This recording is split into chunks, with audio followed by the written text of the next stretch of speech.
17 మంది ఉన్నారు జగన్మోహన్ రెడ్డి గారి ఎమ్మెల్యేలు కాంగ్రెస్లో. ఒక మాట చెప్తే 2 నిమిషాలలో వాళ్ళు అక్కడ రిజైన్ చేసి వచ్చి మినిస్టర్లు కూడా ఉన్నారు, వచ్చి ఒకరు పడిపోతారు. ఆ తర్వాత రేవంత్ రెడ్డి మళ్ళీ పోయి గోడలకు పెయింట్ చేసుకోవాలి. పెయింట్ పని చేసుకునే కదా ఆయన ఆ స్టేజ్కి వచ్చింది. ఎవరిని ఎన్నుపోటు పడవాలో అదే జరిగితే ఆంధ్రప్రదేశ్లో కాంగ్రెస్ వాళ్ళ ద్వారాగా జగన్మోహన్ రెడ్డి గారికి నష్టం జరిగితే తెలంగాణలో కాంగ్రెస్ మాత్రం తుడిచిపెట్టకపోద్ది. 3వ నెల ఈ ఎలక్షన్ అయిపోయిన 3వ రోజే రేవంత్ రెడ్డి ఇంటికి వెళ్ళాలి. మళ్ళీ కేసీఆరే సీఎం. ఇంటికి పండుకున్నోని తీసుకొచ్చేసి సీఎం చేసుకోక తప్పదు మీకు, అది మాత్రం గ్యారంటీ. షర్మిల గారు కాంగ్రెస్కు జారుతుండగానే ఆమెకేం కాంగ్రెస్ పగ్గాలు ఇవ్వరు. కాకపోతే ఏంటంటే ఇప్పుడు ఆమె చేయగలిగేది ఏంటంటే ఏదో ఒక పదవి ఇస్తారు, ఇక్కడికి వచ్చి ఆమె ఏమవుద్ది, అయ్యా కాంగ్రెస్ మా నాయనగారు అజ్జే ఇచ్చాడు, కాంగ్రెస్ టైంలో ఇజ్జే ఇచ్చాడని చెప్పినప్పుడు ఈ కొందరు ఉన్నారు పౌర డబ్బీలు అమ్ముకునేటోళ్ళు ఉన్నారు, ఒక 4-5 ఒక 20 మంది ఉంటారు కాంగ్రెస్లో. వాళ్ళు మళ్ళీ వచ్చి దీనిలో జాయిన్ అవుతారు.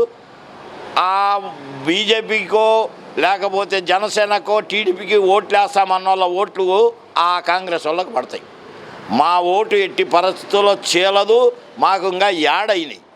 మేము ఇచ్చిన పథకాలను గుర్తించి ఇవాళ మాకున్న 52% ఓట్లు మాకు ఇప్పుడు 67% అయినాయి. 15% మాకు ఓటింగ్ పెరిగింది. కానీ మీ ఛానల్లో చెప్పడం ఎట్లుంటుందంటే అబ్బో ఇంకేముంది, జగన్మోహన్ రెడ్డి గారి పని అయిపోయింది, ఇంకేమీ లేదు, సైకోని పేరు పెట్టావు. నీ అంత మాదతో సైకో కాడు ఎవడన్నా ఉన్నాడా? ఒక మాట చెప్పు, సైకో నువ్వా ఆయన, నువ్వా నీ కొడుక? మీరు సైకోలు అయ్యి మమ్మల్ని సైకో అని మాట్లాడతారేంటి? వాడికి ముడ్డికి ఆపరేషన్ చేస్తే వాడు 84 రోజులు హాస్పిటల్లో పండుకున్నాడు. వాడు ఏనుగా ఆ ఏరియాలో ఏనుగులో ఎట్టుంటాయి వాడు అట్టుంటాడు అచ్చెన్నాయుడు. వాడిని తీసుకొచ్చేసి స్టేజ్ ముందు మాట్లాడితే వాడే అన్నాడుగా పార్టీ లేదు బొక్క లేదు ఉండవయ్యా అని. అట్లాంటి దానికి పనికొస్తారు. కానీ జగన్మోహన్ రెడ్డి వదిలిన బాణము జగన్మోహన్ రెడ్డి గారికే కుచ్చుకుంటుందంటే ఎక్కడ కుచ్చుకుంది చెప్పు? ఆమె ఏమన్నా మా ఓట్లు చీలగలుగుద్దా? లేదు ఆ అన్నకు వ్యతిరేకంగా ప్రచారం చేస్తుందా? నువ్వు కలగంటున్నావు.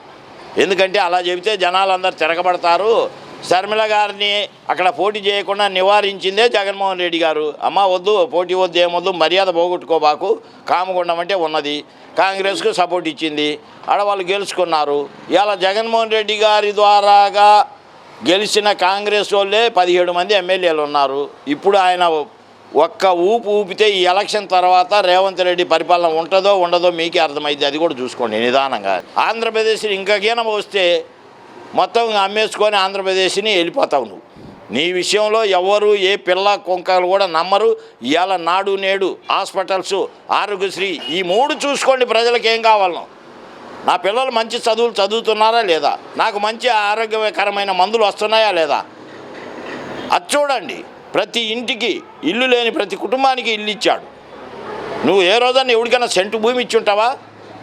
పోయినసారి ఎలక్షన్ 2014 3 సెంట్లు భూమి నేను వస్తున్నా, ఇల్లు కట్టిస్తా, ఆడవాళ్ళకి పథకాలు ఇస్తా అన్నాడు. ఒక్కరికన్నా కనీసం ఆ డోక్రా మహిళలకు ఇస్తానన్న అప్పు కూడా ఇవ్వకుండా దాచుకొని నువ్వు డ్రామాలు ఆడినోడివి. నిన్ను మళ్ళీ ప్రజలు నమ్ముతారు, నిన్ను గెలిపిస్తారనేది పిచ్చి అబద్ధము.